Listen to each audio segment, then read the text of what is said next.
अमन 17 की एज में आप कितना अर्न कर रहे थे? 0। और 26 इयर्स की एज में आपने कितना अर्न कर लिया था? 50 से 100 करोड़ के बीच में। आपने किसी बिल्डिंग की एक फोटोग्राफ ली थी। 10 साल पहले मैंने कुछ फोटोज खींची थी जिसमें एक फोटो में ये बिल्डिंग एकदम सेंटर पे है। इसी बिल्डिंग में 10 साल बाद रह रहे हैं तो काफी मैनिफेस्टेशन हुआ। आप इस पे बिलीव करते हो मैनिफेस्टेशन एग्जिस्ट? यस, दिमाग को ट्यून करते रहो आप पॉजिटिव चीजों के लिए। दिमाग को ट्यून करो कि यार मैं जीतूंगा, बॉडी एंड माइंड एंड सब कुछ फिर अपने आप फाइट मारने लग जाते हैं, चीजें हो जाती हैं। मेरी लाइफ में जो भी छोटे बड़े अचीवमेंट्स हुए हैं, हर एक अचीवमेंट ऐसा है कि हुआ आज है बट 2 साल 3 साल पहले वो चीज विजुअलाइज कर ली थी कि यहाँ पे पहुंचना है। ऑल इंडिया 33 रैंक तो छोड़िए, मैं अपने क्लास में 23 रैंक भी आया हूँ। सोसाइटी के हम लोग जो पार्किंग में खेलते थे उसमें लड़ाई झगड़े हो रहे हैं, पूरा ग्रुप को मैं बुला लेता था। नहीं ये सब क्या पढ़ाई वढ़ाई कर रहे हो, बाद में देखेंगे। वाइस प्रिंसिपल की बेटी से मेरा झगड़ा हो गया था, मैंने फीमेल को भी मारा है। पेरेंट्स का बहुत सपोर्ट था। मम्मी ने बोला कि यार आपको फीस पे करने से तकलीफ है, मैं एक टाइम खाना कम खाऊंगी, मेरा बेटा तो वीरेंद्र स्वरूप में ही पढ़ेगा। हाई पैकेज जो सोशल मीडिया पे आते हैं ना, करोड़ों का पैकेज न्यूज़पेपर में छपता है। ऐसा नहीं है कि आप IIT बॉम्बे कंप्यूटर साइंस में सबका ये पैकेज लग रहा है। जॉब तो बकवास है। डिसीजन मैंने लिया कि मैं एंटरप्रेन्योरशिप में जाऊंगा। लाइफ में अगर आपको पैसा बनाना है, आपको पहला प्रायोरिटी अपॉर्चुनिटी को देना पड़ेगा, दूसरा प्रायोरिटी। ओके, तो आज के जो हमारे गेस्ट हैं उनका नाम है अमन गोयल, जिन्होंने अपनी कंपनी कॉग्नो AI बेची थी एक्सोटेन को ऑलमोस्ट 55-56 करोड़ रुपीस में। अगर हम बात करें जब ये 17 साल के थे तो उनके पास 0 रुपीस थे और 26 की एज में इन्होंने ये स्टार्टअप बेचा। यानी उस वक्त इनके पास 50 करोड़ से ज्यादा का अमाउंट था। और ये जादू कैसे हुआ ये मैंने इनसे भी पूछा, क्योंकि बहुत से लोगों का मानना है कि यार इनके तो IIT में ही ऑल इंडिया रैंक 33 था, तो ये तो बचपन से ही बहुत इंटेलिजेंट थे। लेकिन इनसे जो मैंने स्टोरी पूछी वो बिल्कुल अलग थी, क्योंकि पहले ये ऐसे नहीं थे। इन्होंने प्रिंसिपल की बेटी तक को पीटा है और ये बहुत बदमाश थे। और उससे भी इंटरेस्टिंग बात यह है कि जब ये कॉलेज में थे तब इन्होंने किसी एक बिल्डिंग की फोटोज खींची थी और बाद में कुछ सालों के बाद जब इन्होंने स्टार्टअप बेचा उसी बिल्डिंग में इन्होंने फ्लैट लिया।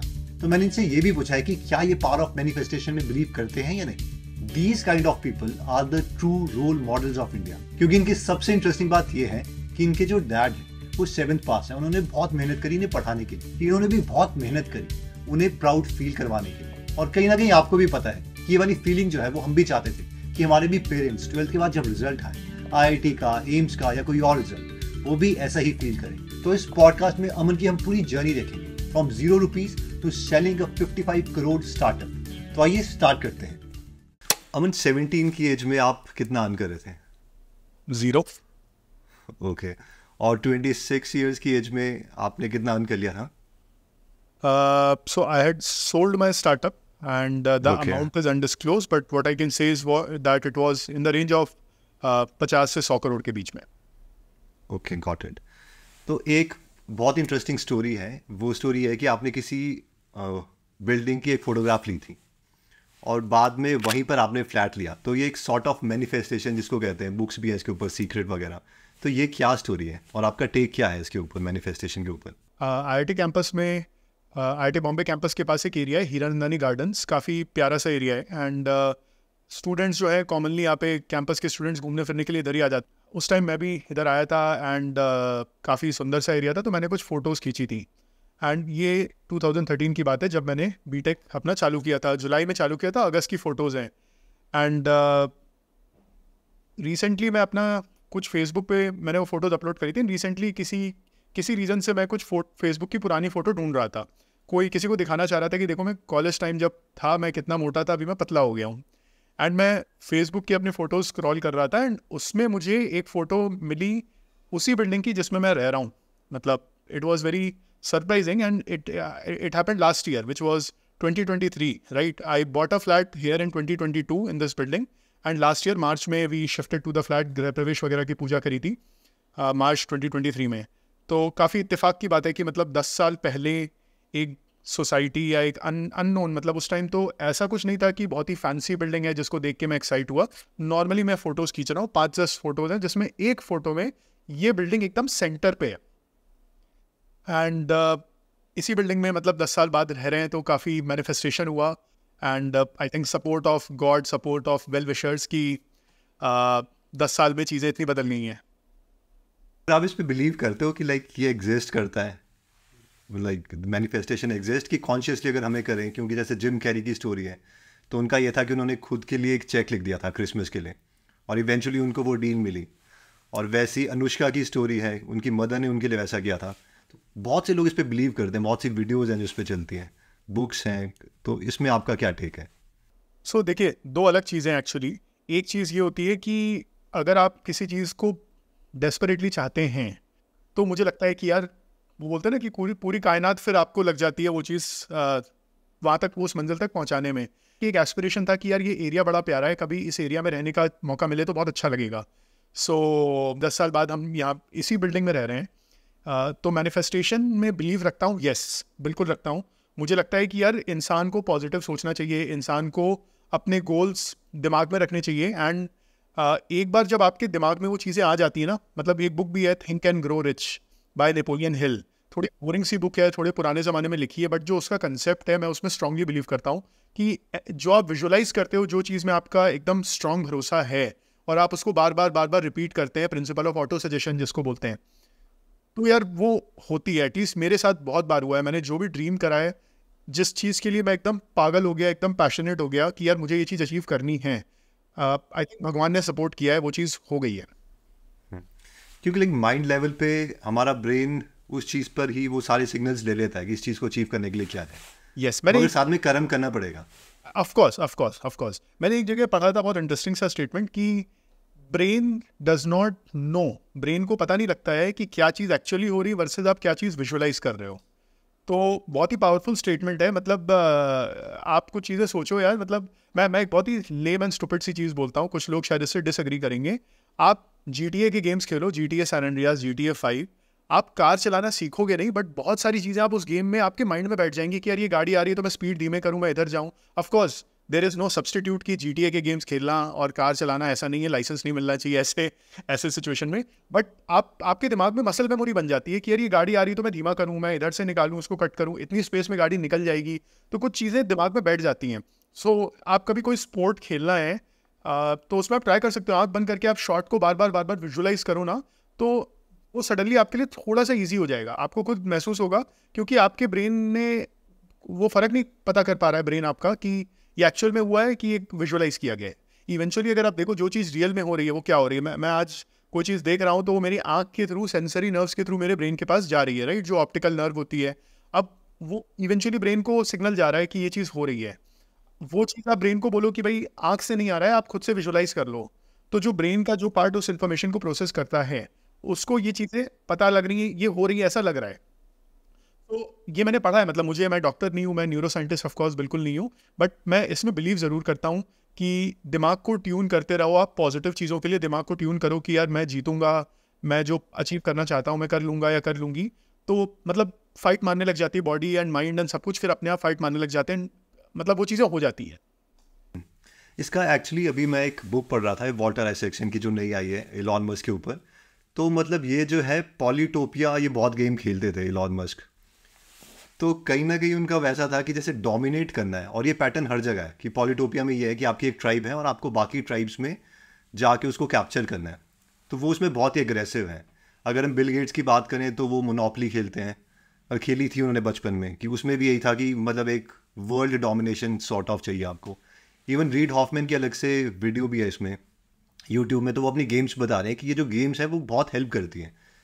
और वो एंटरप्रेन्योर्स अलग जब फ्री टाइम में होता है वो बोलते हैं हम सब ये करके ये वाली गेम्स खेलते हैं, जिसमें मतलब सॉर्ट ऑफ वर्ल्ड डोमिनेशन वगैरह ही है। तो वो कहीं ना कहीं उसी को आप स्किल सेट बना रहे हो, और वही चीज़ है जो आप कह रहे हैं। हाँ, आई एग्री, जितना आप माइंड को ट्रेन करेंगे सक्सेस के लिए, मतलब success is like playing sports, right. Sports में आपका विनिंग का एक हैबिट बन जाता है, वैसे लाइफ में कुछ सक्सेस अचीव करना है, आपको अपने माइंड को ट्रेन करना रहेगा कि मैं सक्सेस अचीव कर सकता हूँ, मुझे लाइफ में ये सब चीज़ें करनी है जो मैं चाहता हूँ। एंड फिर मतलब माइंड खुद उस चीज़ के पीछे लग जाता है। एंड पास्ट में मेरी लाइफ में जो भी छोटे बड़े अचीवमेंट्स हुए हैं, हर एक अचीवमेंट ऐसा है कि हुआ आ जाए, बट उसकी प्लानिंग 2 साल 3 साल पहले से, 5 साल पहले से चालू हो गई थी, एंड समवेयर वो चीज़ विजुअलाइज कर ली थी कि यहाँ पे पहुँचना है। सो मैं तो फर्म बिलीवर हूँ कि मतलब माइंड बहुत ही पावरफुल चीज़ है। मतलब मैं तो, कुछ लोग बोलते हैं ना कि माइंड बॉडी का पार्ट है, मैं तो उल्टा बोलता हूँ, बॉडी माइंड का पार्ट है। Mind is the ultimate thing and body is a part of the mind. मतलब थोड़े कॉन्ट्ररी बिलीव्स है, थोड़े नॉन साइंटिफिक बिलीव्स है, बट कुछ मैंने थ्योरीज अपने हेड में बनाई है जिस पे मैं बिलीव करता हूँ, जिससे मुझे लाइफ में अच्छे आउटकम्स लाने में हेल्प मिलती है। हाँ, इस पे एक बहुत ही मुझे काफ़ी टचिंग स्टेटमेंट लगता है कि everything is created twice, first is in your head और Yes. फाइनली फिर फिजिकली। True true. अभी एक लास्ट टाइम कमेंट आया था, कमेंट ये था कि बहुत से लोग ऐसे बोल रहे थे कि यार क्योंकि आपका पॉडकास्ट ये बहुत से इंस्पायर हुए, लेकिन कई लोगों ने उसका मैसेज ये ले लिया कि नहीं ये तो प्रोडिजी हैं, क्योंकि इनका ऑल इंडिया रैंक जो था वो 33 था, और वो भी आईआईटी बॉम्बे में सीएससी करना, क्योंकि इंडिया के जो बेस्ट इंजीनियर्स हैं स्पेशली कंप्यूटर साइंस में वो आईआईटी बॉम्बे में है। तो इसमें आप क्या कहना चाहते हो? मतलब आपको लगता है कि आप एक्स्ट्राऑर्डिनरी थे हमेशा से, या फिर इट इज़ हार्ड वर्क और एक विल ग्रिट? यार सो आईआईटी के पहले का मैं आपको थोड़ा बैक स्टोरी बताता हूँ जो शायद लोगों को नहीं पता है, क्योंकि मैंने कभी किसी और पॉडकास्ट या कॉन्वर्सेशन में इसकी बात नहीं करी है। ऑल इंडिया 33 रैंक तो छोड़िए, मैं अपने क्लास में 23 रैंक भी आया हूँ। क्लास 6 में मेरी 23rd रैंक थी। सो मैं इतना ज़्यादा पढ़ाई से दूर रहता था और बदमाश था कि मेरे पेरेंट्स परेशान हो गए थे कि इसको हॉस्टल भेजेंगे, अब इसको नहीं रख पाएंगे घर पे। मेरे मामा जी ने रुकवाया था, अदरवाइज़ मेरे मम्मी पापा मुझे भेज देते। और मैं उनको ब्लेम नहीं करूँगा, मैं था बहुत ज़्यादा बदमाश। मतलब क्लास 9th और 10th में मेरी 100% अटेंडेंस थी। मेरी मम्मी कहती थी कि तुम बीमार हो तो तुम स्कूल की इन्फर्मरी में रहो, घर पे प्लीज़ मुझे मेरा दिमाग मत ख़राब करो, क्योंकि मैं बहुत बदमाश था। मैं कोई स्टोरी? इतनी स्टोरीज़ हैं, आप मेरी सोसाइटी में लोगों से मिलोगे तो वो कुछ मारपीट करनी है। सोसाइटी के हम लोग जो पार्किंग में खेलते थे उसमें लड़ाई झगड़े हो रहे हैं, मैंने CFL तोड़ी है, कार की बैकलाइट तोड़ी है, इलेक्ट्रिक मीटर्स तोड़े हैं। मतलब क्या नहीं किया है मैंने बचपन में, राइट। और सब मतलब सोसाइटी की आंटीज परेशान रहती थी क्योंकि मैं बहुत खेलता था, बहुत बदमाशी करता था, और पूरा ग्रुप को मैं बुला लेता था। मतलब उनके बच्चे पढ़ाई कर रहे हैं, मैं पहुंच जाता था कि आओ चलो क्रिकेट खेलते हैं, ये सब क्या पढ़ाई वढ़ाई कर रहे हो, बाद में देखेंगे। सो जो चाइल्ड प्रोडिजी वाली चीज़ है बिल्कुल भी वैसी नहीं थी। एंड इनफैक्ट मेरी क्लास टीचर क्लास 8th में मुझसे इतना परेशान हो गई थी कि उन्होंने मुझे क्लास के सबसे शरीफ लड़के के साथ बिठा दिया था, इस होप में कि ये बंदा थोड़ा सुधर जाएगा। मतलब मैं इतना बदमाश हुआ करता था। मैंने मतलब बोलना नहीं चाहिए यार एंड गलत चीज़ें करी, बट बच्चे थे। वाइस प्रिंसिपल की बेटी से मेरा झगड़ा हो गया था, मैंने फीमेल को भी मारा है स्कूल में। 6th या 7th की बात है, बहुत छोटे बच्चे थे, नहीं पता था मुझे उस हाँ, टाइम नहीं पता। मेल फीमेल मारना होता है नहीं मारना होता नहीं पता है। लड़ाई झगड़ा हुआ, उसने कुछ कुछ बोला, उसने शायद मुझे पैर फंसा के गिरा दिया था और मुझे लग गई थी चोट, तो मैंने गुस्से में आके उसके पीठ में मार दिया था। मतलब वो she was the daughter of vice principle of the school. मगर इसके लिए भी गट्स चाहिए। पता नहीं था मुझे, बाद में पता लगा था कि भाई। तो यार ऐसा नहीं है कि प्रोडिजी था, बिल्कुल भी नहीं था। मतलब क्लास में मेरा पढ़ाई में कुछ भी ऐसा नहीं था। Yes, phase by phase improvement हुआ है। जो क्लास 8 में मेरी टीचर ने मुझे एक दोस्त के साथ बैठाया, एक बंदे के साथ बैठाया जो बहुत ही शरीफ इंसान था, एकदम मेरा ऑपोजिट था। एंड ग्रेजुअली हम दोनों लोग न्यूट्रलाइज हो गए। मैं थोड़ा सुधर गया, वो थोड़ा बिगड़ गया। एंड पढ़ाई में वो बहुत अच्छा था, उसकी टॉप 10 टॉप 5 रैंक आती थी, तो हम दोनों का कंपटीशन बनना चालू हो गया।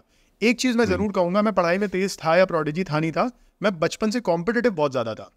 मतलब मेरा वो माइंडसेट बचपन से रहा है कि यार कोई कंपटीशन कैसे करें और लाइफ में आगे कैसे बढ़ें। तो वो गलत चीज़ों में वो एनर्जी लग जाती थी ना। मतलब पढ़ाई के बदले फिर क्रिकेट में वो चीज़ चल रही है कि यार क्रिकेट में जीतना है। क्रिकेट में मैं बैटिंग वगैरह लगाता था कि यार तेरे को हराऊंगा मैं मैच में, इस टाइप की चीज़ें मैंने बचपन में करी हैं। तो एनीवे जब ये दोस्त मेरा बना एंड हम दोनों साथ में पढ़ाई में कॉम्पीट करने लग गए थे, तब मेरा पढ़ाई में बहुत अच्छा इंप्रूवमेंट हुआ। मतलब मैं फिर टॉप 10 रैंक्स में आने लग गया। क्लास 10th में जो मेरा दोस्त है उसके भाई की ऑल इंडिया रैंक 125 आई थी IIT में।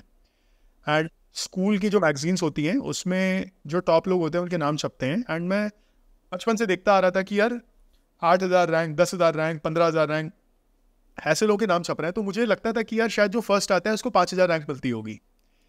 पहली बार 3 डिजिट की रैंक देखी, 125 रैंक आई थी पहली बार मैंने देखा, तब मुझे पता लगा कि नहीं यार ये 1 से चालू होता है।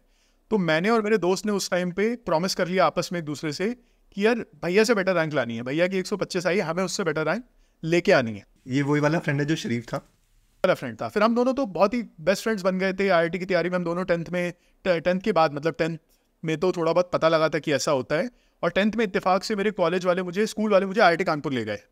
एंड माइंड ब्लोइंग कैंपस था। मतलब मैं तो देख के फ़ैन हो गया था कि यार सही है। उसमें एक एक्सपेरिमेंट दिखाया था, कुछ तो लिक्विड नाइट्रोजन थी, उसमें एक पत्ता डाला, निकाला, वो चिप्स जैसा बन गया। आप समझ रहे हो 9th 10th के बच्चे के लिए तो फैसिनेटिंग चीज़ है कि यार ये तो बहुत ही मतलब ज़ोरदार चीज़ थी। सो आई वॉज सुपर इम्प्रेस्ड, काफ़ी खुश हुआ था। एंड फिर मैं और मेरा दोस्त दोनों IIT की तैयारी में हम लोग फिर 10th के एंड में चालू हो गए थे। उसने अलग कोचिंग ज्वाइन करी, मैंने अलग, बट दोनों का गोल था कि यार भैया से बेटर रैंक लेके आनी है। एंड 2 साल फिर फिटजी से मैंने कोचिंग करी, मैंने खूब अच्छे से पढ़ाई करी। एंड फिटजी में भी कोचिंग ऐसा है, नाम की कोचिंग थी, उसमें क्या होता है कि हफ्ते में 3 दिन 4 घंटे पर डे की क्लासेस होती हैं, तो पूरे वीक में 12 घंटे क्लासेस हैं। मैं पूरा टाइम सेल्फ स्टडी करता था, मतलब रात को 10 बजे सो जाओ, सुबह 6 बजे उठो, और 7 से 11 मेरा मैराथन सेशन रहता था, सुबह पढ़ाई का मैराथन सेशन रहता था। एंड बहुत अच्छा आउटपुट आया था। इनफैक्ट आप मानोगे नहीं, मेरे पेरेंट्स तो मेरे डैड जो है 7-8 बजे ऑफिस से आते थे अपने, मैंने कभी 8 बजे के बाद किताब नहीं उठाई है रात को, क्योंकि मेरे डैड बोलते थे कि भाई तू स्कूल तो जाता नहीं है, तो मेरे घर आने के बाद तू क्या दिखावा कर रहा है पढ़ाई करने का, दिन भर तो तू घर पे पढ़ा है, मतलब कुछ कर नहीं रहा है, पढ़ाई कर ले, रात को क्या ओवर स्मार्ट बन रहा है। तो मैं 10 बजे शार्प सोया हूँ, 6 बजे शार्प उठता था, एंड 8 बजे के बाद रात को कभी किताब नहीं उठाई है। तो मेरा मतलब जो टिपिकल चीज़ें आपने सुनी होंगी कि लोग रातों रात पढ़ते हैं, और वो सब कुछ नहीं किया, डिसिप्लिन था। सुबह 7 से 11 मैराथन सेशन करना है, फिर नहा के आए, लंच वंच किया, फिर एक सेशन और छोटा सा 2-3 घंटे का, क्योंकि डे पास होता है ना, वैसे प्रोडक्टिविटी आपकी डिक्रीज करती चली जाती है। शाम को मम्मी जान मुझ के बोलती थी चल बेटा मेरे को सब्जी दिलाने लेके चल, तो थोड़ा ब्रेक मिल जाता था उन सब चीज़ों से। So and coaching class Monday Wednesday Friday होता था, 4 घंटे शाम को, दैट्स इट। तो टोटल मिला के 12 घंटे पर वीक मेजरली सेल्फ स्टडी था, 80% सेल्फ स्टडी, 20% कोचिंग। तो ओवरऑल मतलब ये मेरी ट्रैजेक्टरी रही है कि मैं बहुत ही बदमाश था, फिर एक सही इंसान के साथ मुझे बिठाया गया, दोनों लोग दोस्त बन गए, दोनों लोग कॉम्पिटिटर बन गए, एंड फिर मैं IIT की प्रिपरेशन में उसके भाई के गाइडेंस की, मतलब गाइडेंस कह लो या उसकी, मैं कभी उसके भाई से एज सच मिला नहीं हूँ, गाइडेंस नहीं लिया, बट एक स्टोरी पता लगी, एंड फिर IIT कानपुर विजिट हुआ, तो चीज़ें काफ़ी अलाइन हो गई मेरे फेवर में, एंड एक माइंडसेट बन गया था कि यार अब मुझे IIT की तैयारी करनी है। इनफैक्ट हर कोई गोल लेके चलता है, IIT क्रैक करना है, टॉप रैंक लेके आनी है। मेरे साथ एक स्टोरी ये हुई थी कि मैंने शुरू से गोल ले लिया था, टॉप 100 रैंक लेके आनी है मेरे को, भैया से बेटर रैंक लानी है। तो वहाँ से मैंने फिर फाइट मार मार के धीमे धीमे करके इंप्रूव किया। एक फेस टेस्ट में मेरी ऑल इंडिया रैंक 13 आई थी, 13। तब मुझे लगा था कि यार अब मैं सीरियस गेम खेल रहा हूँ, अब मैं गेम में एक्चुअली आ चुका हूँ। क्लास 12th फिर मैंने बहुत ज़्यादा एफर्ट मारा, एंड मैं खींच के अपनी रैंक और इंप्रूव करके लाया। मैं फेस टेस्ट में फर्स्ट आने लगा था, टॉप 5 कंसिस्टेंटली आने लगा था।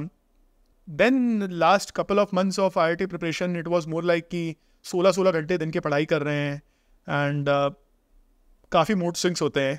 आप मतलब जब आपको पता है कि यार आप अब तो आपकी टॉप 50 रैंक आनी है, आप उस केपेबल पहुंच गए हो, आप मतलब ऐसा नहीं कि टॉप 50 रैंक मैजिकली आपकी आ जाती है, आपको पता लग जाता है एग्जाम से पहले। मतलब कानपुर शहर में बात फैल चुकी थी कि अमन गोयल नाम से एक बंदा है जो इस साल टॉप 100 टॉप 50 रैंक लेके आएगा। IIT का एग्जाम भी नहीं हुआ है, कोई एग्जाम नहीं हुआ है, बट ये सब टेस्ट के स्कोर्स हैं, लोग आपस में डिस्कस करते हैं, बातें फैलती हैं, तो ऑलरेडी बात फैल चुकी थी। तो एक प्रेशर भी आता है आपके ऊपर थोड़ा सा, एंड लोगों का छोड़ दो यार, एक फैमिली भी आपसे फिर एक्सपेक्टेशंस बांध लेती है, आप अपने आप से एक एक्सपेक्टेशन बांध लेते हो कि यार मैं केपेबल हूँ। एंड IIT में एक जो बुरी चीज़ मुझे लगती है कि यार एक दिन का एग्जाम होता है, वो दिन गलती से आपका खराब दिन रहा तो आप अगले साल आओ, और 2 बार ऐसे दिन खराब चले गए अगले साल, तो आपकी ज़िंदगी से IIT का चैप्टर का नाम खत्म। आई थिंक अब इम्प्रूव करा गया है, मल्टीपल एग्जाम्स होते हैं, 4-4 एग्जाम्स मैंने सुना है, कुछ किया है पता नहीं। तो एक बहुत ज़्यादा प्रेशर रहता है आप पे कि यार मैं एग्ज़ाम वाले दिन गड़बड़ ना करूं, बट मैंने कुछ गड़बड़े एग्जाम वाले दिन करी भी हैं, बट थैंकफुली सब मिला जुला के, सब लोग भी छोटे मोटे गड़बड़ सब लोग करते हैं, मैं अकेला नहीं हूँ जिस पे प्रेशर है, तो एक अच्छी रैंक आ गई। So the summary I am trying to put it here is कि यार all the IIT thing that has happened, IIT का जो भी हुआ है मैजिकली नहीं हुआ। मैं भी एक आम इंसान था, मैं भी एक बच्चा था जो क्रिकेट खेलता था, लोगों से लड़ता झगड़ता था, बदमाशी करता था, बट वहाँ से कई सालों का एफर्ट्स एंड मेहनत गई है उस रैंक को लाने में। एंड बिलीव करता हूँ कि यार अगर आप होशियार हो, अगर आप टैलेंटेड हो, तो IIT आपकी लाइफ में हो ना हो, आप लाइफ में सक्सीड करोगे। ठीक है, कुछ लोग थोड़ा लेट जागते हैं, कुछ लोग 11th-12th में जितना मैं सीरियस हुआ शायद ना हो, बट वो फिर वो कॉलेज में जाके सीरियस होते हैं, कॉलेज में नहीं होते तो जॉब में जाके सीरियस होते हैं। मैंने देखा है कि यार एक होशियार इंसान है, IIT हो या ना हो, उसकी लाइफ में कोई रोड ब्लॉक नहीं आता है, वो उसको बाद में समझ में आ जाता है कि मेरा टैलेंट क्या है, एंड फिर वो आगे लाइफ में अच्छा अचीव करते हैं, अच्छा सक्सेस अचीव करते हैं। तो हाँ, कुछ लोग मेरे जैसे जल्दी जाग जाते हैं, उनको IIT मिल जाता है तो फिर अच्छा और बेनिफिट मिल जाता है, दैट्स द ओनली डिफरेंस। आगे पीछे का फ़र्क आता है, मैंने देखा है, कोई ऐसा फ़र्क नहीं आता है कि इसका IIT हुआ तो सक्सेस हुआ, नहीं IIT हुआ तो सक्सेस नहीं हुआ। काफ़ी लोग ये कमेंट्स पिछले पॉडकास्ट में भी डाला था या और भी मैं सुनता हूँ, तो बिल्कुल भी वैसा नहीं है। आप देखो जो लोग जिनको लाइफ में काम, मतलब यार Gautam Adani first time entrepreneur, Mukesh Ambani, right, कौन से IIT से हैं?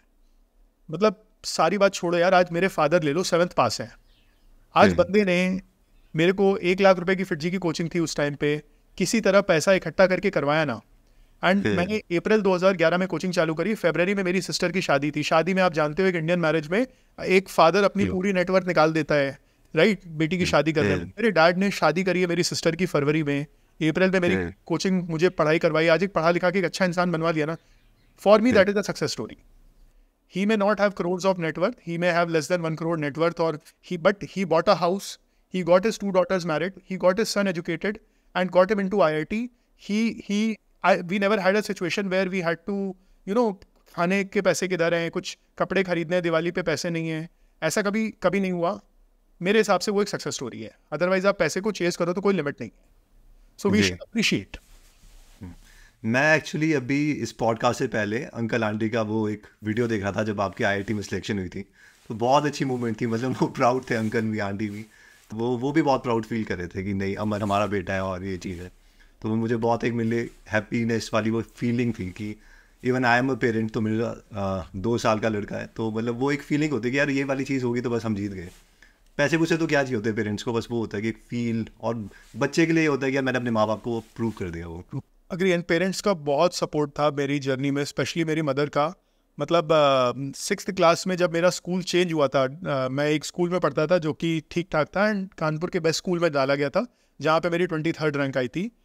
पापा, और मतलब एक इंसिडेंट नरेट करता हूँ, पापा तो भाई ज़्यादा पढ़े लिखे नहीं, उनका कहना है कि भाई मम्मी से उन्होंने बोला कि यार तुम्हें पैसे के चलते, तुम जिस स्कूल की फ़ीस अच्छी है तुम्हें लग रहा है वो ज़्यादा अच्छा स्कूल है, ऐसा कुछ नहीं है। तो मम्मी ने बोला कि यार आपको फीस पे करने से तकलीफ है, मैं एक टाइम खाना कम खाऊंगी, मेरा बेटा तो वीरेंद्र स्वरूप में ही पढ़ेगा।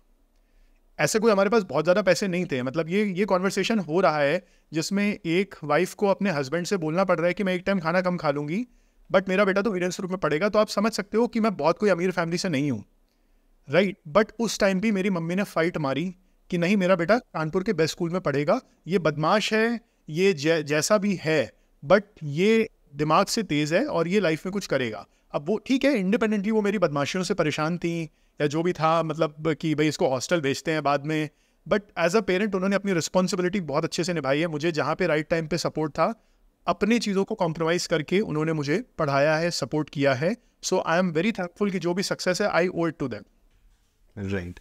इस पे एक्चुअली मुझे ना इसको थोड़ा तोड़ते हैं, मुझे 2-3 स्टोरीज इसकी याद आई। एक तो पहले बेस लेवल पे जो क्वालिटीज़ हैं वो हमेशा सेम ही रहती है, जैसे कि आपने भी कहा कि एक वो रिबेलियस नेचर या कॉम्पिटिटिवनेस है, वो किसी भी एंगल में आप घुमा दोगे वो उधर एक्सीड कर ही जाएगा, मतलब एक्सेल कर जाएगा वो। सेकंड, एक इनकी दीपेंद्र गोयल की एक मैं पॉडकास्ट देख रहा था, वो उनकी बड़ी इंटरेस्टिंग स्टोरी थी कि उनका क्या हुआ था 8th या 9th स्टैंडर्ड में, वो और उनका हमेशा बोलते हैं मैं लास्ट ही आता था रैंक में। एक बार जहाँ पे प्रिंट हो रहे थे ये क्वेश्चन पेपर, वहाँ पे उन्होंने चुरा लिए और उन्होंने क्या किया कि उसकी वजह से उनका 3rd रैंक आ गया। Cheating, like pure cheating, like nothing, right? So gave me the answers, and suddenly I came 3rd in class. जैसे ही 3rd रैंक आया तो वो सारी की उनको जो टीचर्स थे वो उनकी प्रेज करने लगे, बाकी लोग प्रेज करने लगे, तो उनको लगा यार बहुत अच्छी फीलिंग है। तो I got a lot of love from everyone after that, right? So everybody started loving me. I said, I like this love. I want more of it. So I started working towards it. और finally just because of that feeling बोलते मैं पढ़ने लग गया, अगली बार मुझे वो नहीं मिला question paper and he cracked IIT. तो वो कहीं ना कहीं एक मुझे लगता है कि एक तो पुश होता है, एक पुल होता है। पुश इज कि यार आप रेजिस्ट कर दो कि मुझे यहाँ नहीं रहना, आई डोंट बिलोंग हियर, आप तब एक एफर्ट मार दो, बट वो ज़्यादा लॉन्ग लिव्ड नहीं होता। एक पुल होता है, पुल आई थिंक वो ज़्यादा लॉन्ग लिव्ड होता है कि यार मुझे बनना है। जैसे बड़े बड़े विजनरीज हैं, स्टीव जॉब्स हैं, लॉन मस्क वगैरह, इनको कुछ पुल, मतलब स्टार्टिंग में तो पुश था लेकिन इवेंचुअली वो पुल है। अग्री। आई थिंक एक इसमें छोटी सी चीज़ मैं बोलना चाहूँगा, success is an addiction as much as smoking, alcohol and sugar is. एक बार सक्सेस की लत लग गई ना, जैसे दीपेंद्र गोयल ने एक बार 3rd रैंक लाके सक्सेस टेस्ट कर लिया, ट्रस्ट मी, अगर आप लाइफ में एक छोटा सा सक्सेस भी अचीव कर लो, and this is what I recommend people also, जब मैं मिलता हूँ, एक छोटा सा आप गोल लो और उसको अचीव करो, फिर थोड़ा सा अपना गोल पोस्ट आगे बढ़ाओ, आप उसको अचीव करो, 3 या 4 बार आप ऐसा करोगे ना, आपको एडिक्शन लग जाएगा। मतलब फिर आप सेटल नहीं होगे कि यार मैं सेकंड कैसे आ गया, एंड उसी का फन है। मतलब वो फिर मतलब वो एक अलग ही ट्रैजेक्टरी है, अलग ही लाइफ है, अलग ही जोन है। इसका एक्चुअली वो जो था आईआईटी का, वही जैसे आपने कहा कि इवेंचुअली आप बने, बट एकदम राइट टाइम पे 9th 10th में आपका जो ट्रैजेक्टरी थी वो बन गई। Yes. तो जो वैसे आपका दूसरा फ्रेंड है वो क्या कर रहे हैं?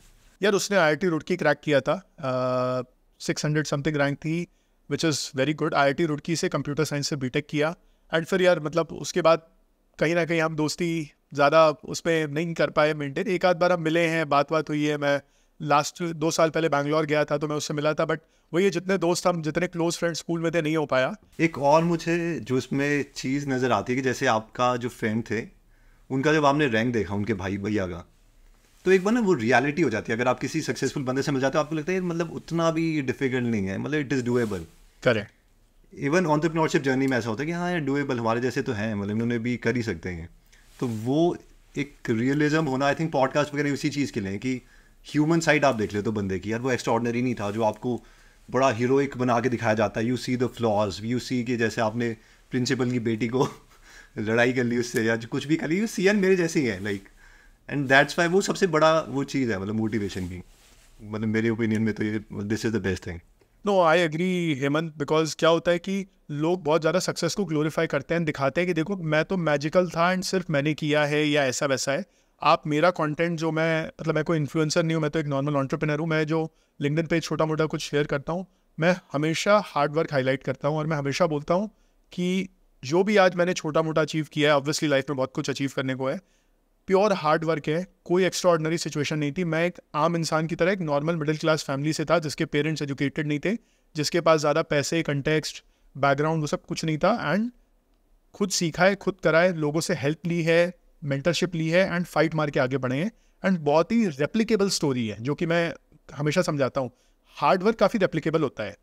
जो कोई किसी के पास मैजिकल अनफेयर एडवांटेज है, अभी किसी के पास कोई किसी के पेरेंट्स बहुत रिच हैं, तो ये सब आप रेप्लिकेट नहीं कर सकते, बिकॉज आपके पास चॉइस नहीं है आप कैसी फैमिली में पैदा हो रहे हो। लेकिन hard work is the only thing जो कि आप अपनी लाइफ में कंट्रोल कर सकते हो।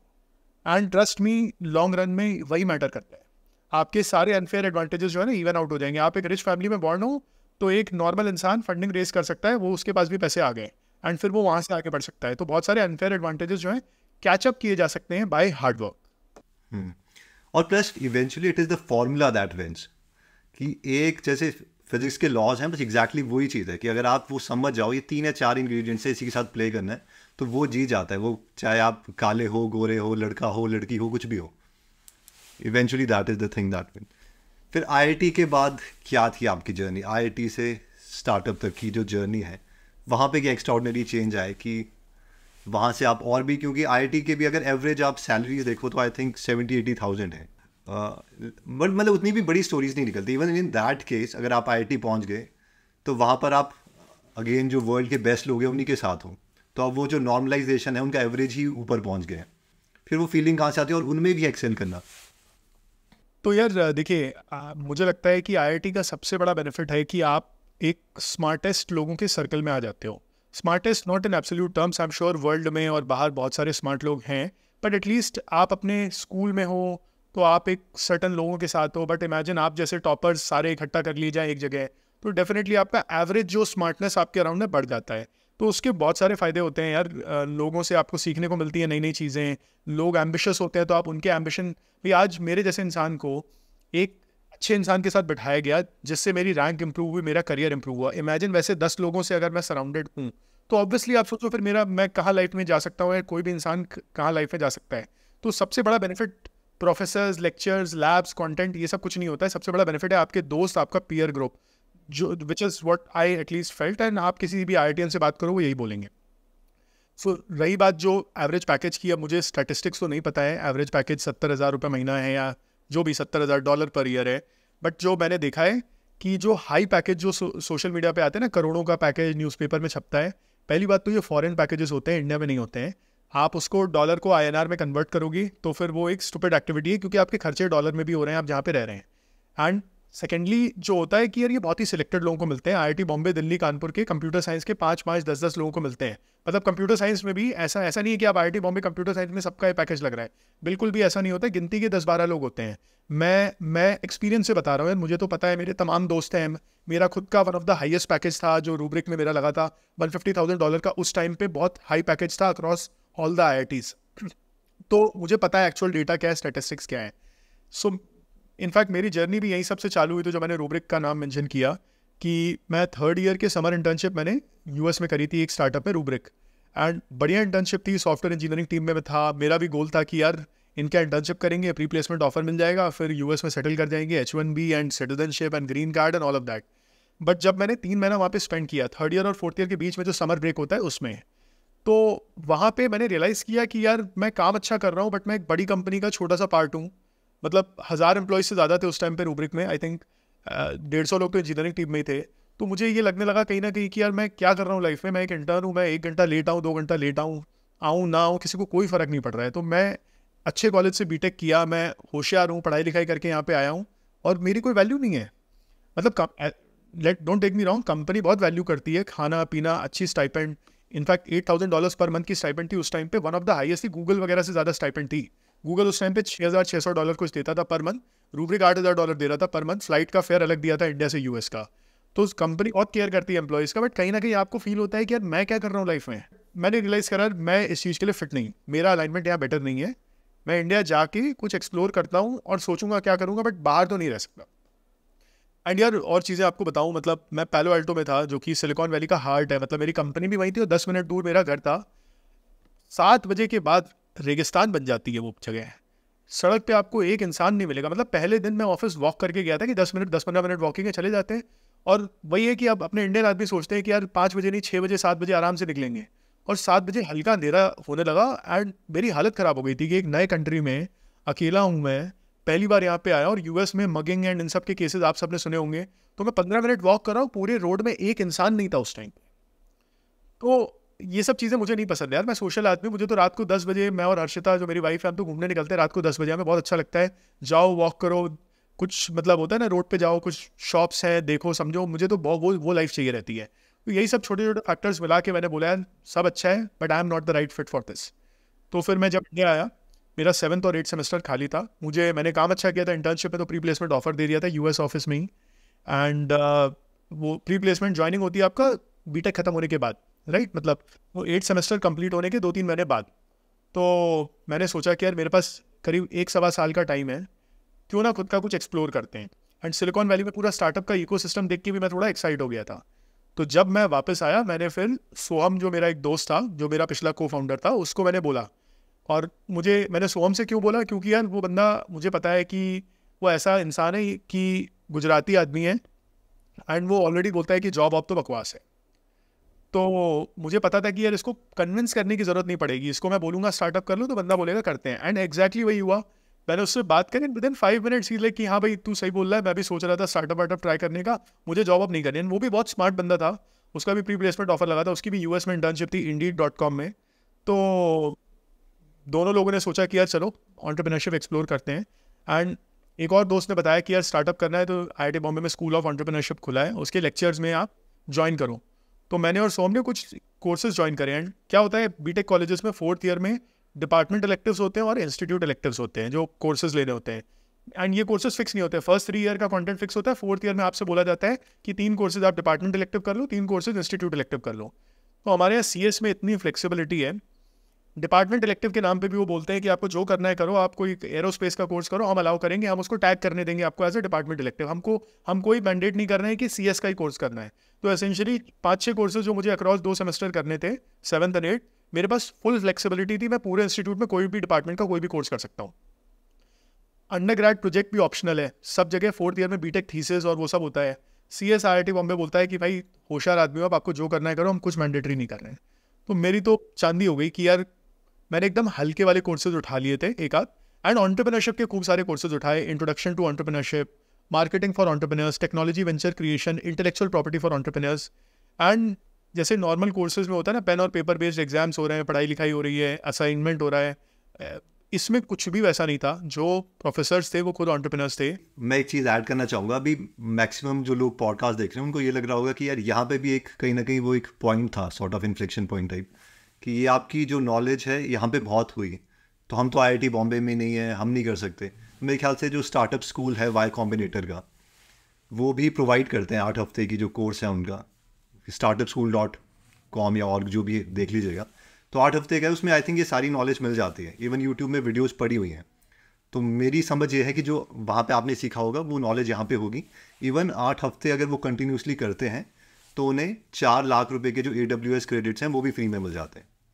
तो उससे वो अपने एक्सपेरिमेंट्स कर सकते हैं. तो ये भी हमारे पास जो है वो नहीं होना चाहिए बहाना. या उसके अलावा कोई और सोर्सेज आप शेयर करना चाहें? हाँ मतलब जैसे आपने जो बोला ना IIT बॉम्बे का बेनिफिट है यार, ऑनेस्टली जो प्रोफेसर्स हैं वो थोड़ा गाइड ही करते हैं, लास्ट में करना आपको है।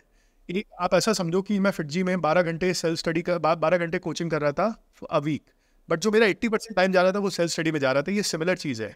तो इसमें IIT बॉम्बे का आप बोलोगे कि बहुत बड़ा बेनिफिट है, वैसा नहीं है। इवेंचुअली एक ऑर्गेनाइज कोर्स है, वो मैं IIT बॉम्बे से करूँ, मैं कहीं और करूँ, डजेंट मैटर। लास्ट में डिसीजन मेरा था कि मुझे एंटरप्रेन्योरशिप में जाना है। IIT बॉम्बे ने आके नहीं बोला, IIT बॉम्बे तो बोल रहा है बीटेक कंप्यूटर साइंस की डिग्री लो, गूगल में जॉब करो, जाओ यहाँ से। डिसीजन मैंने लिया कि मैं एंटरप्रेन्योरशिप में जाऊँगा, डिसीजन मैंने लिया कि मैं इसके लेक्चर्स में एनरोल करूँगा, डिसीजन मैंने लिया। एंड इनफैक्ट मैं आपको बताता हूँ यार, हमारे पूरे बैच में से 2 एंटरप्रेन्योर्स निकले थे, मैं और सोहम। और भी बहुत लोग थे जिन्होंने ज्वाइन करा था। कंप्यूटर साइंस IIT बॉम्बे के बहुत सारे लोग थे। 70-80 लोगों का बैच था। एंटरप्रेन्योरशिप डिपार्टमेंट नया नया चालू हुआ था, किसी ने स्टार्टअप नहीं किया, सब जॉब में गए, मास्टर्स के लिए गए, PhD के लिए गए, खाली हम 2 निकले थे। तो आप बोल लो कि IIT बॉम्बे का उसमें बहुत बड़ा रोल था, तो भाई सबका हो जाता ना फिर। सब सारे के सारे IIT बॉम्बे वाले बंदे बैठे हैं, कंप्यूटर साइंस वाले बैठे हैं, कितने लोग स्टार्टअप कर रहे हैं, गिनती के जो है जिन्होंने 3-4-5 साल बाद फिर बाद में ट्राई वाई किया होगा, अदरवाइज हम 2 ही थे। So anyway, coming back to the point कि हमें थोड़ा बहुत गाइडेंस मिला। जैसे पॉडकास्ट आज के ज़माने में मेन स्ट्रीम हो गए, हमें लाइव पॉडकास्ट मिले इन द सेंस कि प्रोफेसर्स ने कुछ एक एंटरप्रेन्योर्स को बुलाया जो हमसे 2-3 साल 4 साल बड़े थे, जिन्होंने कुछ स्टार्टअप चालू किए, तो उन्होंने अपनी जर्नी अपनी स्टोरी शेयर करी। उस टाइम पॉडकास्ट इतने पॉपुलर नहीं थे, राइट?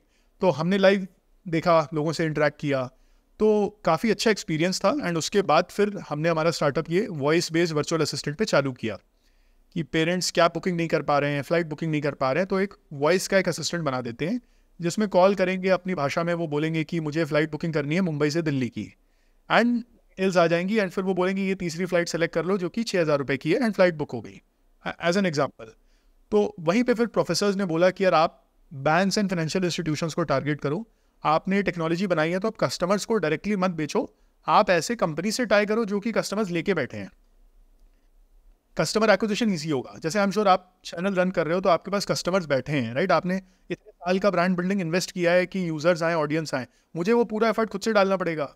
इंस्टेड मैं आप जैसे लोगों से अगर कोलैबोरेट कर लूँ तो ईजी रहेगा। सेम चीज़ करी हमने, बैंकों से हमने बात करी, एंड फाइनेंशियल इंस्टीट्यूशंस को हमने प्रोडक्ट दिखाया।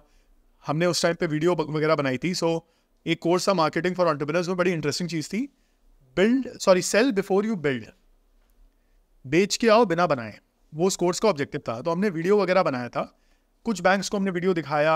एंड आप पूछोगे बैंक्स में कॉन्टैक्ट कैसे मिले, कोई एडवाइज़र का रेफरेंस है? HDFC में तो हमारे साथ क्या हुआ कि हम उनकी ब्रांच चले गए, कमला मिल्स कंपाउंड, वहाँ पे उन्होंने एक रोबोट लगाया था, न्यूज़ में काफ़ी आया था कि रोबोट HDFC ने लॉन्च किया ब्रांच के अंदर, फिजिकल रोबोट। तो हमने ब्रांच मैनेजर से बात करी कि मैम हम IIT के स्टूडेंट्स हैं, रिसर्चर्स हैं, और जानना चाहते हैं कौन सी टीम ने रोबोट बनाया है, उनसे बात कर सकते हैं क्या? उन्होंने उनका कॉन्टैक्ट नंबर वाइस प्रेसिडेंट का दे दिया। वाइस प्रेसिडेंट को मैंने कॉल लगाया, उन्होंने मीटिंग दे दी। तो जितना सुनने में मुश्किल लगता है इतना मुश्किल है नहीं। लोग हैं सपोर्टिव, लोग हैं हेल्प करने के लिए, मेंटरशिप प्रोवाइड करने के लिए। उनसे मिल के आए, कॉन्वर्सेशंस हुए, तो ऐसे करते करते करते करते हमारे 2-4 थ्रेड्स चालू हो गए थे। एंड फाइनली फिर हम इस स्पेस में घुसे, and state bank of India हमारा पहला कस्टमर बना। मतलब जो मैंने आपको समराइज़ करके बता दिया है, इसके पीछे भी काफ़ी बुरी है। कुछ मीटिंग रूम से हमें भगाया गया, कहीं पे कोई सीनियर इंसान हमसे नेगोशिएट कर रहा है, वगैरह वगैरह। मतलब यार 50 स्टोरीज हैं बताने को, तो मतलब पॉडकास्ट कभी ख़त्म नहीं होगा, बट जस्ट सेइंग कि ये हमारी एंटरप्रेन्योरशिप जर्नी इस हिसाब से शेप करी। तो इसमें जो लर्निंग है वो एक तो ये है कि जो 70% लोग गलती करते हैं वो आई थिंक वो आपने नहीं करी। मैं अभी भी देखता हूँ बहुत से लोग हैं जो बनाने लग जाते हैं, जैसे आपने कहा ना कि पहले गेट द कस्टमर्स और उसके बाद प्रोडक्ट बनाओ। यस। और ये कहीं ना कहीं मुश्किल होता है कि हम साइकोलॉजिकली ये मान के चलते हैं कुछ बना रहे हैं, क्योंकि अगर आप पहले कस्टमर के पास जाते हो तो एक ऐसा लगता है कुछ अचीव नहीं किया, ये एक्टिविटी लग रही है, क्योंकि कुछ टैंजिबल क्रिएट नहीं हो रहा। आप बात कर रहे हो, रॉ डेटा है, पैटर्न रिकग्निशन है, जो भी है माइंड में ही चल रहा है फिर। और जबकि प्रोडक्ट फीलिंग दे देता है, क्योंकि कुछ बेशक आप सॉफ्टवेयर कोड ही लिख रहे हो तो आपको लगता है कुछ किया मैंने, हाँ घंटे तक कीबोर्ड्स दबाया, कुछ भी करे, और ये गलती सबसे बड़ी हो जाती है। अग्री। एंड इनफैक्ट इसमें दूसरी चीज़ आपको बताओ, कई लोग ये सोचते हैं कि मैं दूसरे इंसान का टाइम ले रहा हूँ तो मैं उसको कुछ प्रोडक्ट ना दिखाऊं तो यार बंदा बुरा मान जाएगा। ऐसा नहीं है। आप लोगों से उनके प्रॉब्लम्स अगर डिस्कस कर रहे हैं एंड आप उनको अपना विजन दिखा पा रहे हैं कि देखिए आपका जो प्रॉब्लम है मैं इसको समझता हूँ, मैं अप्रिशिएट करता हूँ, एंड मैं ये सोल्यूशन आगे बनाने का ट्राई कर रहा हूँ, एंड जब ये बन जाएगा तब मैं आपके पास लेके आऊँगा, तो आप बहुत सरप्राइज होगी कि बहुत सारे लोग जो है सपोर्ट करने के लिए तैयार हो जाएंगे। सो ये चीज़ हम मतलब अमेरिका में आप देख रहे हैं इसका बहुत सॉलिड कल्चर है। उनकी सेल्स बड़ी ही प्रोफेशनल रहती है, बड़ी ही इन्वॉल्व रहती है, एंड वो एक चीज़ की बढ़िया से हाइप क्रिएट कर देते हैं। है वो 2 रुपये की चीज़, उसकी 20,000 रुपये की हाइप क्रिएट होगी। थोड़ा हम इंडियंस को ये चीज़ सीखनी होगी कि यार आप ज़रूरी नहीं है कि फर्स्ट मीटिंग में आप जाओ, सामने वाले को प्रोडक्ट दिखाओ, सेल्स करके आ जाओ। नहीं, आपको थोड़ा अपनी स्टोरी एंड अपने होप्स भी सेल करने होते हैं। एंड स्टोरी कुछ भी नहीं है, स्टोरी के नाम पे आपको अपना रॉकेट साइंस नहीं दिखाना है। स्टोरी के नाम पे आपको दिखाना है कि लुक, आप एज अ कस्टमर जो प्रॉब्लम फेस कर रहे हो, I care about that problem, I am interested in that problem, and I am building something, and I would love to get your feedback, and I would love to get your support as a part of my product development journey. आपसे मैं पैसे नहीं मांग रहा हूँ, आपसे मैं guidance मांग रहा हूँ, आपसे मैं थोड़ा नॉलेज मांग रहा हूँ, एंड आपसे मैं फीडबैक मांग रहा हूँ सबसे इंपॉर्टेंटली। एंड इन रिटर्न मैं आपको क्या दे रहा हूँ कि यार आप जैसा चाहते हो मैं उस प्रोडक्ट को वैसा पर्सनलाइज करके आपको ऑफर करूँगा। तो अगर आप इतना ही दोगे ना, इंसान खुश हो जाएगा। मतलब कितनी बार मुझे तो बिल्कुल भी नहीं याद है कि कोई किसी ने मेरे से गाइडेंस मांगा और मैं उससे बदले में कुछ बोल रहा हूँ कि नहीं भाई ये तुम बताओ यार, गाइडेंस मांगने आ गए मेरे पास, तुमने प्रोडक्ट नहीं दिखाया। ठीक है, मैं टाइम दे रहा हूँ आधा घंटा किसी को, तो देन चलेगा। अभी आज इस पॉडकास्ट के बदले क्या मुझे मिल रहा है? मुझे कोई पैसे तो, आप हमारा आपस में कोई कमर्शियल अरेंजमेंट तो है नहीं। जो स्टूडेंट्स या व्यूअर्स इसको देख रहे हैं, कोई मुझे पैसे तो दे नहीं रहा है, तो फिर क्या दिक्कत है? मैं क्यों टाइम दे रहा हूँ? क्योंकि आई जेन्युइनली केयर। मैं भी चाहता हूँ, आई केयर अबाउट द प्रॉब्लम कि यार दुनिया में ज़्यादा एंटरप्रेन्योर्स बने, कॉलेज के और भी स्टूडेंट्स निकलें, लाइफ में कुछ अच्छा करें, जॉब्स क्रिएट करें। That's it. If as long as I care, I will give time. I don't need money, I will make money from my business. So वो चीज़ थोड़ा हम इंडियंस को, स्टूडेंट्स को समझना चाहिए। ओके, आई थिंक इसका एक आपका कोरा में या वहाँ पे आपने ऐड किया था पैशन के ऊपर, और इसकी भी डिबेट रहती है कि जो पैशन है वो आपको एक्चुअली नहीं जिताएगा। क्योंकि बहुत बार होता है पैशन से रिलेटेड हम प्रोडक्ट बना देते हैं लेकिन मार्केट उसका केयर नहीं करती है, तो वो कहीं ना कहीं दोबारा से वही चीज़ आ गई जो आप कह रहे हैं। और इसमें बहुत सारे लोग गलती करते हैं। मुझे लगता है कि ऐसी मेरी समझ है कि कम से कम 50% स्टार्टअप तो इसी की वजह से हो रहे हैं, क्योंकि वो डायरेक्टली प्रोडक्ट में जो थे वो उसी में आ गए। बाकी को फाउंडर्स वगैरह ऑब्वियसली वो भी रीज़न है। तो इसमें आपका क्या टेक है? क्योंकि एक इधर बुक भी है, मैंने इसके लिए निकाली भी थी, startup of you by Reid Hoffman. तो उन्होंने बोला कि बेशक यार खुद आप स्टार्टअप ना करो, लेकिन वो एक एंटरप्रेन्योरियल माइंडसेट चाहिए।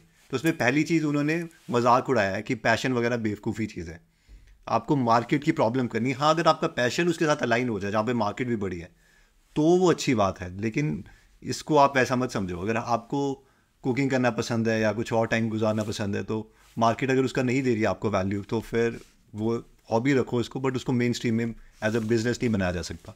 तो इसमें आपका क्या टेक है ओवरऑल? यार मैं तो खुद बोलता हूँ कि don't follow passion, follow opportunity. If you find an intersection of both, nothing like it, then you are a super power, nobody can stop you there. But अगर आपको लाइफ में अपने आप को इन्वॉल्व रखना है, अपने आप को एंगेज रखना है, तो आप पैशन फॉलो करो। किसी को ट्रैवल पसंद है तो आप जाइए, ट्रैवल करिए, उससे आपका पैसा बनेगा, ज़रूरी नहीं है। एंड ज़्यादातर जो पैशन होते हैं लोगों के, मैंने देखा है सिमिलर होते हैं। लोग म्यूज़िक के लिए पैशनेट हैं, कोई डांस के लिए पैशनेट है, कोई ट्रैवल के लिए पैशनेट है, कोई स्पोर्ट्स के लिए पैशनेट है। दिक्कत क्या होती है कि यार बहुत सारे लोग सेम पैशन शेयर करते हैं। अभी जब बहुत सारे लोग सेम चीज़ कर रहे हैं, ऐसे में आपका अनफेयर एडवांटेज कुछ नहीं बन पाता है, एंड आपका जो प्रोफेशन बनाते हो आप उस पैशन से, वो कमोडिटाइज हो जाता है। आज आप मुझे गिटार सिखाना चाहते हो या आप आज मुझे कुकिंग सिखाना चाहते हो, तो अनलेस आप संजीव कपूर लेवल पे जाइए, अनलेस आप तरला दलाल के लेवल पे जाइए, मैं बोलूँगा यार 50 और लोग हैं कुकिंग जो सिखा देंगे। आप मुझसे बोलोगे अमन मैं 50,000 रुपये लूँगा, मैं बोलूँगा 30,000 रुपये में बंदा तैयार है, 10,000 रुपये में बंदा तैयार है सिखाने के लिए। तो पैशन जो नॉर्मली हम सुनते हैं उस सेंस में, उसको मोनेटाइज करना बहुत मुश्किल है। मेरा जो बिलीफ रहता है कि यार आप अपॉर्चुनिटी ढूंढो कि कहाँ पे आपको लगता है कि किसी का एक डीप पेन पॉइंट है जिसको हम सॉल्व कर पाएँ। मतलब एग्जाम्पल दे रहा हूँ यार, आज एक न्यूरो सर्जन है, वो कितना ज़्यादा पैसा कमाते हैं, because I am not sure कि बचपन में उन्होंने पैशन बनाया होगा कि मैं लोगों का दिमाग खोल के उसकी सर्जरी करूँगा, या मैं कार्डियोलॉजिस्ट ने बचपन में पैशन नहीं बनाया होगा मैं हार्ट खोल के सर्जरी करूँगा। They would generally have followed, someone would have given them advice कि यार मेडिकल साइंस में चले जाओ, एंड वहाँ पे फिर उन्होंने डिस्कवर किया होगा यार न्यूरो में या कार्डियो सर्जरी में बहुत पैसा है, तो फिर चलो इधर जाते हैं। एंड या फिर उन्होंने ट्रेंड देखा होगा कि लोगों की लाइफ में स्ट्रेस बढ़ रहा है, जिसकी वजह से heart problems and mental problems बढ़ेंगी, तो इस अपॉर्चुनिटी को हम चेस करते हैं। हाँ, ये हो सकता है कि बचपन में जो उनका पैशन रहा हो कि यार मैं लोगों की मदद कैसे करूं उनकी एक हेल्दी लिविंग में, या मतलब एंड इनफैक्ट आप उसका इंटरसेक्शन निकाल दो कि यार आप पैशनेट हो about helping people live a better life, and आपने ढूंढा कि मैं उसको न्यूरो सर्जरी के थ्रू करूँ या कार्डियो सर्जरी के थ्रू करूँ, एंड आप टॉप न्यूरो सर्जन या टॉप कार्डियो सर्जन बन गए हैं, तो आप अनस्टॉपेबल बन जाएंगे। लेकिन लाइफ में अगर आपको पैसा बनाना है, आपको पहला प्रायोरिटी अपॉर्चुनिटी को देना पड़ेगा, दूसरा प्रायोरिटी पैशन। अनलेस आपको पता है कि यार मेरा पैशन एक ऐसी अपॉर्चुनिटी अनलॉक कर रहा है जो बहुत ही यूनिक है और जिसमें बहुत बड़ा पैसा बन सकता है, उसको आप ऐसा समझ लो कि यार मैं सॉफ्टवेयर का बिजनेस कर रहा हूँ, बैंक्स को सॉफ्टवेयर बेच रहा हूँ, I am not passionate about sitting with bankers and saying कि मेरा सॉफ्टवेयर ले लो। I am chasing the opportunity where I feel कि इंडियन फाइनेंशियल इंस्टीट्यूशंस, जो मैंने कॉग्नो मेरा स्टार्टअप बनाया, उसमें सॉफ्टवेयर का एक अपॉर्चुनिटी बन सकती थी, तो मैंने उसके हिसाब से उसको परस्यू किया, राइट। उसमें मैं पैशनेट था बैंक्स को सॉफ्टवेयर बेचने के लिए नहीं। ओवर टाइम मैंने कुछ चीज़ें सीख ली कि यार लोगों से मिलना मुझे अच्छा लगता है, तो फिर वो चीज़ें जब कंबाइन हो गई ना, तब मेरा अच्छा आउटपुट आने लग गया कि यार मैं ज़्यादा कस्टमर्स के साथ टाइम बिताऊं, उनकी प्रॉब्लम्स को सुनूं, और फिर मज़ा आने लग गया। बट डे वन पे मैंने अपॉर्चुनिटी चेस करी थी। और जब सक्सेस आ जाती है तो उल्टा भी हो जाता है, वही चीज़ आपका पैशन भी बन जाती है। अगर आप उसमें जीतने लगते हो, तारीफ मिलती है, स्टेटस मिलता है या कुछ भी, तो वहाँ लूप वो घूम जाता है। कोई आप 1 या 2 मेथड शेयर कर पाएंगे कि अपॉर्चुनिटी किस तरीके से ढूंढ सकते हैं? की मेथड है, आप एक मार्केट पे फिक्सेट करिए और उस मार्केट में जाइए, लोगों से बात करिए एंड उनसे पूछिए कि आपकी लाइफ में टॉप 1 और 2 प्रॉब्लम्स क्या हैं। सिंपल। आज मुझे लेट्स से एक बैंक्स एंड फाइनेंशियल इंस्टीट्यूशंस ले लीजिए या फार्मा कंपनीज ले लीजिए, या लेट्स एग्जांपल ले लेते हैं फार्मा कंपनीज का ही। आज मुझे मान लीजिए उसमें कुछ सॉफ्टवेयर बिजनेस बनाना है, बिकॉज मेरा वो नॉलेज है और मैं फार्मा कंपनीज को रीच आउट कर सकता हूँ। तो सिंपल है, मैं जाके फार्मा कंपनीज के CEOs को मिलूंगा। अब ईजियर सेड देन डन, मिलना। अब कहाँ से फार्मा कंपनी का CEO आपसे क्यों मिलेगा, वो एक सवाल आता है। वो सब सवाल ऑब्वियसली आपको आंसर ढूंढने पड़ेंगे, बट मैं 15-20 फार्मा कंपनीज के CEOs, VP, senior VP, president, इनसे जाके मिलूंगा एंड पूछूंगा कि यार आपकी लाइफ में टॉप 3 प्रॉब्लम्स क्या हैं in taking your company to the next level. तो हर एक कंपनी, हर एक एग्जीक्यूटिव बैठा है अपने कंपनी को नेक्स्ट लेवल ले जाने में। कोई बोलेगा यार मेरा ये एम्प्लॉय मैनेजमेंट सॉफ्टवेयर बना दो, कोई बोलेगा नहीं मेरा E-कॉमर्स पोर्टल बना दो। वहीं से आपको पता लगेंगी प्रॉब्लम्स एंड फिर आप पैटर्न आइडेंटिफाई कर पाएंगे कि यार मैं 20 लोगों से मिला जिसमें 5 लोगों ने ये चीज़ बोली, 4 लोगों ने ये चीज़ बोली, लेकिन 7 लोगों ने ये चीज़ बोली। तो जो मोस्ट कॉमन प्रॉब्लम है, फिर आप उस पर काम करके प्रोडक्ट बिल्डअप कर सकते हैं। तो अपॉर्चुनिटी आइडेंटिफाई करने का सिंपल सा तरीका है, आप मार्केट में जाओ, लोगों से बात करो। लैपटॉप पे मत बैठ के गूगल सर्च करिए, टाइम वेस्ट है, कुछ भी नहीं होगा। किसी जर्नलिस्ट ने कोई पोस्ट डाला होगा कि ये हो रहा है, वो हो रहा है, वो हाफ बेक रिसर्च है, बहुत उसके हाई चांसेस है कि वो आधी अधूरी रिसर्च है। आप कस्टमर से खुद जो मिलके बात कर रहे हो, उनके एक्सप्रेशंस दिख रहे हैं। जब आप कोई चीज़ बोलो कि यार ऐसा करें तो आपको कैसा रहेगा, तो जो उनका फेस लाइट अप होता है, वो किसी आर्टिकल से आपको नहीं पता लगेगा। खुद बैठिए, कस्टमर से बात करिए, सुनिए उनके पेन पॉइंट्स। और जैसा मैं बोल रहा हूँ ना, इंडिया में अगर आप लोगों के साथ बैठ के उनके पेन पॉइंट डिस्कस करोगे, लोग खूब टाइम देंगे आपको। हमारे देश में लोगों को बुराई करने में, अपना दुख दर्द शेयर करने में बहुत मज़ा आता है। तो आप अपने कान को ओपन रखिए, आँख को ओपन रखिए, बैठिए, सुनिए लोगों से और बताइए कि भाई मैं जो आपका पेन पॉइंट है, मैं उसके बारे में केयर करता हूँ और मैं कुछ बनाने का सोच रहा हूँ, थोड़ा बैठ के बात करने आया था। बहुत लोग गाइडेंस दे देंगे। इसमें एक और मुझे केस याद आ रहा है। अभी मैंने पॉडकास्ट किया था पुनीत का, जो कि एस्ट्रोटॉक के फाउंडर हैं। ओके। तो उन्होंने क्या किया कि उन्होंने जो टॉप 10 कॉम्पिटिटर्स हैं उनकी जो MCA से सारी फाइनेंशियल स्टेटमेंट निकाली, उनके रेवेन्यू और प्रॉफिट जो है ऐड करें। ओके। लेकिन उस वक्त ये एक तरीका उनको लग रहा था कि होगा मार्केट को पता करने का। लेकिन मार्केट को जब वो ऐड कर रहे थे तो वो बोलते कि उनकी उस टाइम सर्विस कंपनी थी, नॉर्मल वेबसाइट्स और ये बनाते थे। तो वो उस टाइम ज़्यादा अर्न कर रहे थे उन सबको कंबाइन करके। ओके। तो फाइनली उनका वही निकला जो आप कह रहे हैं कि यार जब खुद कस्टमर से बात कर रहे हो तो पता चल जाता है, वो आपको खुद अपनी पेन बताता है कि यार ये चीज़ हो रही है या वो चीज़ हो रही है। और वो जो सटल रिएक्शंस है, जैसे आपने कहा, वो तभी पता चलते हैं जब खुद कर जाओ। नहीं, आई एग्री। एंड ये पार्ट आप आउटसोर्स नहीं कर सकते, डेलीगेट नहीं कर सकते। अगर आपको अपॉर्चुनिटी ढूंढनी, खुद जाके करना पड़ेगा। इवन जब कंपनी बड़ी हो जाती है तब भी वो फीडबैक लूप चलता रहना चाहिए। अरे आप देखो, सेल्सफोर्स के फाउंडर मार्क बेनियोफ, वो ट्विटर पे आज भी कोई आप सेल्सफोर्स के अगेंस्ट कुछ लिखोगे ना, वो पर्सनली रिप्लाई कर रहे हैं। मैंने देखा एक आध पोस्ट जिसमें किसी ने लिखा सेल्सफोर्स में ऐसा ऐसा ऐसा ऐसा इशू आ रहा है, मार्क बेनियोफ का रिप्लाई जा रहा है उस पर कि बॉस बताओ क्या हेल्प चाहिए, मैं हेल्प करने को तैयार हूँ।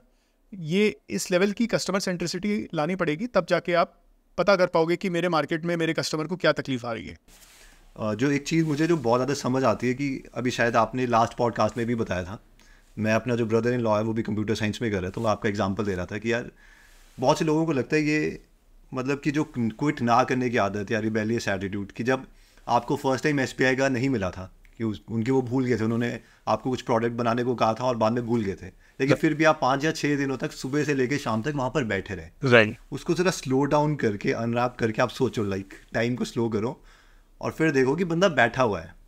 तो जब, क्योंकि हमारे साथ हो रहा होता है ना, हम सोचते हैं एकदम अभी हो जाए, और बड़े स्केल में हम भूल भी जाते हैं, लेकिन आप स्लो डाउन करोगे, आप क्या बैठोगे 6 दिन या नहीं, तो कहीं ना कहीं वो जो हार्ड वर्क है वो एक बेस क्वालिटी हार्ड वर्क है, पावर ऑफ फोकस है कि कितनी जल्दी आप पूरा सिग्नल निकाल सकते हो नॉइज़ के बीच में। ये 2 या 3 बेस क्वालिटीज़ है, अगर हम एक्चुअल में मास्टर कर लें तो वही चीज़ है। तो इसके लिए मेरे को एक मूवी, आपने मूवी देखी होगी, आई डोंट नो, कुंग फू पांडा आपने देखी है?